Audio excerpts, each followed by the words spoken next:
Hello everybody and welcome to CAMA. Today we're making a video introducing our empty field and everything that's going to be filled with tractors, engines, hit or miss engines, and everything coming up at our festival, which will be this September, the 22nd, 23rd, and 24th. The show runs from 10 to 4 p.m.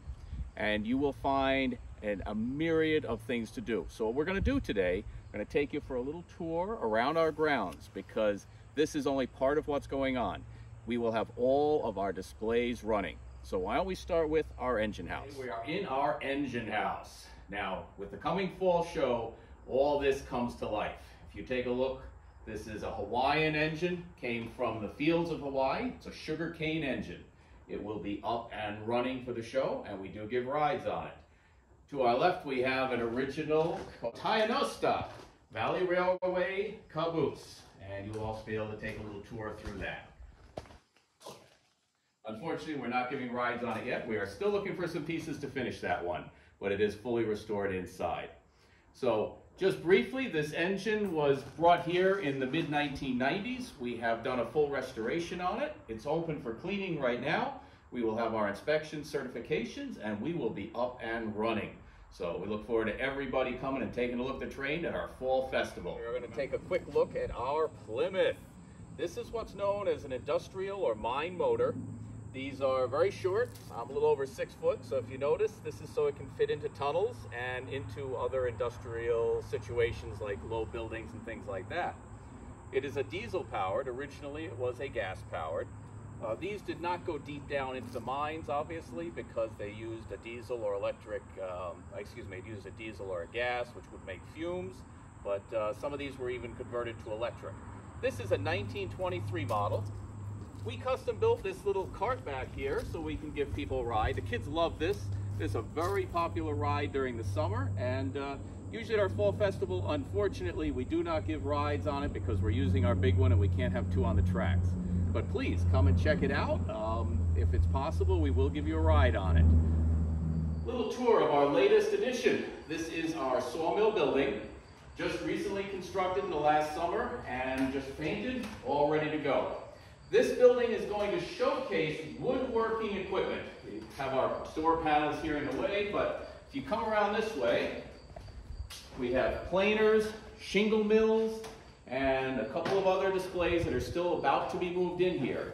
This will be powered by a steam traction engine. So you're going to see all of this powered. Right now, these hit or miss engines that you see, like this beauty here, and this giant hit or miss engine, these will be out on that field behind me, looking out the window, and that field will be filled with engines like this, running and up and going.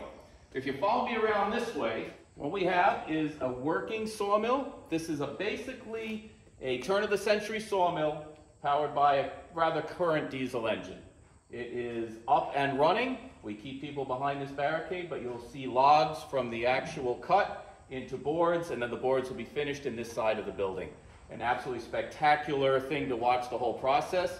Last year we had many layers of people standing here to watch this. It was a big hit. As you could imagine. So we are looking at the CAMA Agricultural Hall. This is one of the most amazing collections of agricultural and earth-moving equipment in Connecticut right now.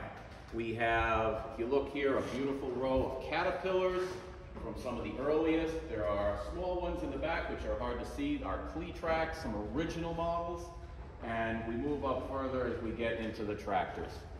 On the other side, you'll see some very early farming implements. At our shows, we do occasionally bring these out and run them, and they are spectacular to watch in action. Next to them, you'll see some of the original tractors that powered them.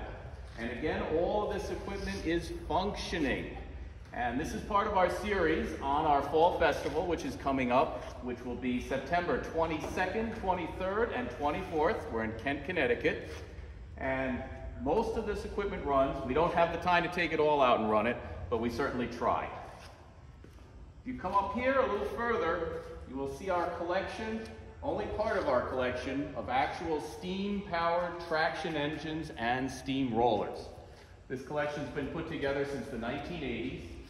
The Russell, that you're looking at here, is slated for a complete restoration. That actually ran at this location in the 1990s, and it will be restored to running condition within the next few years. We got a very generous donation for that. You'll find tractors in here like this Ford. This is the tractor that kind of built America. This was the first farmer's tractor that anybody could afford. I think there's a couple of them in here. This is the kind of tractor, there's another gray one down there. This is the kind of tractor that really started the agricultural revolution. And if you come up here, you even have a couple of steel wheel tractors. The very first, the earliest tractors ever made. Okay, no rubber tires, steel wheels on this. These are tractors from at the beginning of the automotive era. And then the last thing you'll find in here is we also have another steamroller and a couple more agricultural displays. There are more outside of our buildings also. So you'll find outside of this building an earth mover display, and on the back wall you will find a very nice collection of some everything from old farm equipment, woodworking equipment, and even some fire control equipment. It's a really amazing place. So remember, this is our fall festival. It's coming up in just a couple of weeks. We hope to see you there. This is our Cream Hill Schoolhouse behind me. This schoolhouse was originally built in the 1840s. It was moved here about the 1990s. It was taken apart and rebuilt. This is the Gold Schoolhouse, and this building represents the very beginning of the Connecticut University system. Currently, it has the original classrooms. Remember, back in the day when it was built, a school like this had only everything. It had to teach the entire curriculum, which included natural history, regular history, mathematics, of course. All the topics had to be inside one structure. And we have actually preserved that, so the original books, desks, the original learning, the natural history part of it, displays, minerals, all that is intact inside this building.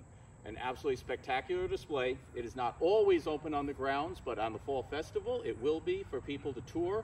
And you can see also in the back rooms there's a depiction of actual turn-of-the-century living. Really a wonderful structure and worth taking a look at while you're here. Hello everybody, welcome back to CAMA. This is part of our series on our upcoming September 22nd, 23rd, and 24th Fall Festival event. An absolute must-see. Right now I'm standing in our industrial hall. This building is absolutely spectacular. There's nothing like it almost in the world. We have an incredible, we're not even quite finished with it right now, but we have an incredible display of not only gauges, but stationary steam engines. So if you follow me down the lawn this way, in the center aisle, you will find a beautiful collection of toys and small miniature model steam engines, almost all of which are operational, and occasionally we take them out and run them.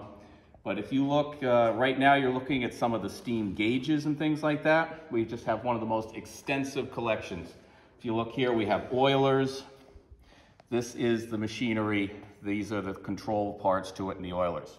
So if you look around behind, you will see these are fire pumps, all steam engines, all steam powered. You might notice if you are looking in the back of the video, you're going to see the large white and black pipes, okay? That is because it all is powered by live steam. So during our Fall Festival, this entire collection will be in motion. The sound, the visual is just absolutely spectacular. We've just finished redoing this section. We have some interesting pumps here. In the background, a diorama of the last operating steam plant in the United States. That was an actual steam-fired plant built in the 1960s and operated until just recently. And on site, you'll also find the people who ran that very plant, okay? So we have some very unusual people who will be here at the festival giving you tours and able to answer questions too. Down on the other end here, we have a generator that came out of a hospital. Again, that will be up and running. One of the most wild systems in that. It really has to be seen to be appreciated. So as you come down this way through the hall, you come to two of the largest stationary steam engines. These are two of the largest that are operating in the United States. They came out of working construction site buildings where they were tearing down the buildings, and they found these, and they were just very fortunate enough that we got them and were able to restore them back into running condition. If you're wondering what they used to power, they would run an overhead system, and these are the engines that powered the industry of America starting in the late 1800s. And here they are running at our Fall Festival. Now we finish here, we're still under a little bit of construction here, but we finish. I'm going to come around to you guys. I'm going to point to this picture up here. That is what a room like this used to power in the day. That is an overhead system, and all those machines would be making anything from guns to sewing machines to car parts. It could be anything, but that's how it was done, and the engines in here are what powered it. This is our mining museum. This museum is one of the most spectacular mining collections in the state of Connecticut. We built it on these grounds during the 1990s. We have been adding to it ever since that time. Even the Smithsonian has said we have one of the best collections. So let's take a look inside, and we'll do a quick tour of what we have in this building. Come on in, guys. We start out with our gift counter here. We do sell items. We get many donations that we sell. So we have this counter of beautiful, you'll find jewelry, all kinds of authentic Connecticut minerals. It's just an incredible collection. This has been curated by years by our special mining curator, John, and he makes sure that he has one of the finest collections at all times. If you come around to this side, again, all of the minerals here, all right? If you read Connecticut minerals and the quartz industry, this museum showcases all of the incredible mining out of Connecticut. And something you may not know is Connecticut had most of the mining prior to the Revolutionary War.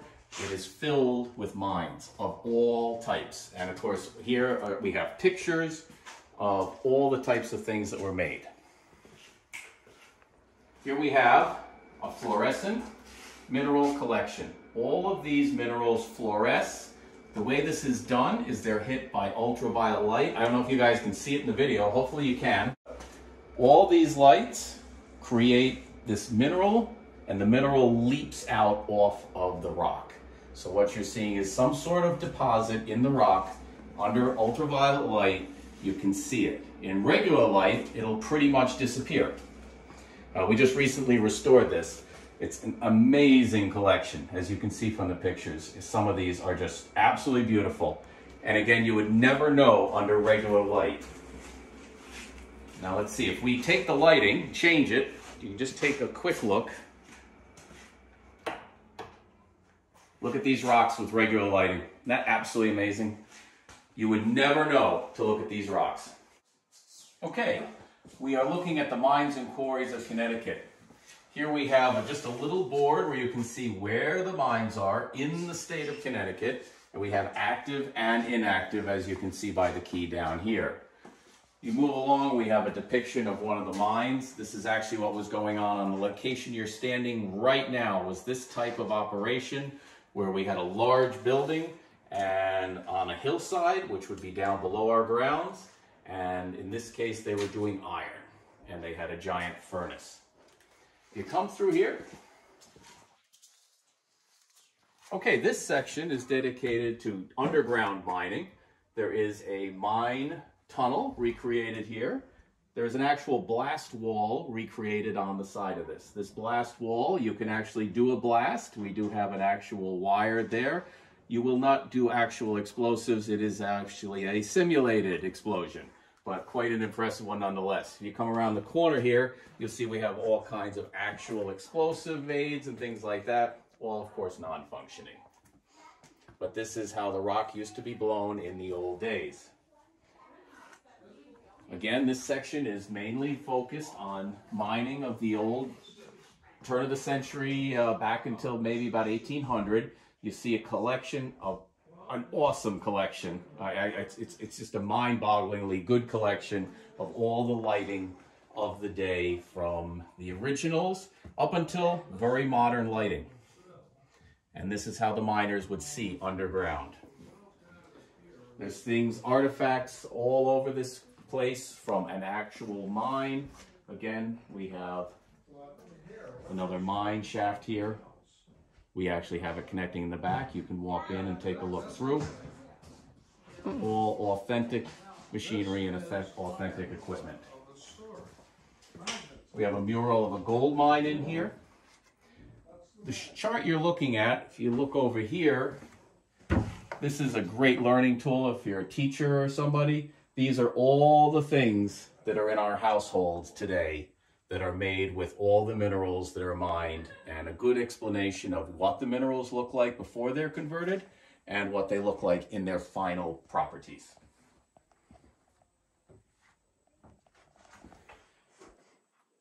Our newest display over here, medicinal minerals. And the way it was created, this is a small forge, and you have in here, this is not just medicinal, but also, of course, a collection of things that a forge would use to make alloys. And this is the type of equipment that you used back then, including a scale. So if somebody was separating, let's say, gold or silver, they would use these chemicals and this. And like I say, we also have some interesting medical things in there too.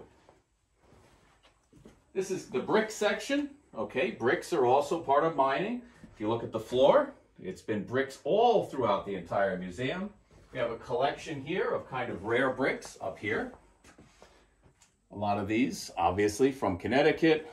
You name it, we have it. One of the most extensive brick collections in Connecticut sit in here. And it's very interesting if you're into bricks to see if you can find your family name on one of the bricks, because you almost always will. It's just amazing. Over here is some of the original mining material. This is an original mine drill. If you wondered how they drilled the holes into the rock in the old days, this is a hand drill. And if we come around over here, moving back out through the museum a little bit, we have a couple of really fantastic, more modern rock drills. This is an Ingersoll Rand drill. This is the drill that made most of the mining a lot easier starting around the turn of the century. Hey everybody, welcome back to our CAMA tour. We're finishing up in the Mining Museum today, and it finishes in a big way. If you look behind me, we have some incredible murals and dioramas. And if you hear behind me, we have a friend in here. We'll pan to him in just a second. But this is a room where we also do a lot of sorting in. And during the event, you're going to be able to see everything in here very clearly. So forgive the mess at the moment. But now if you look to your right, you'll see my little friend here.